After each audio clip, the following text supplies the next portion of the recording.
नमस्कार, कशिश न्यूज में बहुत स्वागत है आप सभी दर्शकों का। जैसा कि निलंबित आईएएस छवि रंजन अभी जेल में है, यानी कि न्यायिक हिरासत में है, और न्यायिक हिरासत में जो कि पूर्व डीसी रह चुके छवि रंजन को अब अपनी पत्नी और बेटी की याद आ रही है।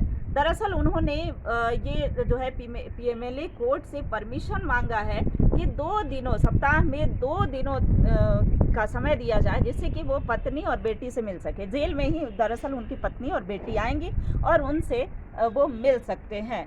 हालांकि ये पीएमएलए कोर्ट ने एक्सेप्ट नहीं किया है, इसे स्वीकार नहीं किया है, और पीएमएलए कोर्ट से जो अधिवक्ता हैं, यानी कि ईडी के जो अधिवक्ता हैं, उनका कहना है कि एक विशेष सुविधा जो है जेल के अंदर नहीं दी जा सकती है। फिलहाल जो निलंबित आईएएस हैं वो आरोपी हैं और एक आरोपी को वीआईपी ट्रीटमेंट नहीं मिल सकती है। हालांकि 22 जुलाई को इस मामले में पुनः सुनवाई होगी, दोनों पक्षों को सुन लिया गया है और आदेश जो भी होगा वो उस पर नज़र होगी और 22 तारीख को क्या कुछ परमिशन मिलता है ये देखने वाली बात होगी। फिलहाल जो निलंबित आईएएस हैं वो जेल में बंद हैं और उन्हें अपनी पत्नी और बेटी की याद आ रही है। हमारे साथ हमारी सहयोगी आकांक्षा भी हैं, हम उनसे भी जानेंगे कि निलंबित आईएएस जो हैं, क्योंकि ज़मीन घोटाला मामले में आरोपी साबित हुए हैं और इस मामले में 7 लोगों की गिरफ्तारी हो चुकी है। देखिए, एक एक करके जो आईएएस हैं वो ऐसे जेल जा रहे हैं, ईडी जो है दबिश बनाई हुई है, तो ऐसे भ्रष्ट कार्य उनके सामने आ रहे हैं, तो लोगों का आईएएस पर से विश्वास और भरोसा ऐसा नहीं लगता कि उठ रहा है? बिल्कुल सही आपने कहा कि जो लोग हैं उनका ऐसे जो आईएएस हैं या जितने भी वरिष्ठ अधिकारी हैं उनसे एक तरह से भरोसा उठता हुआ नज़र आ रहा है।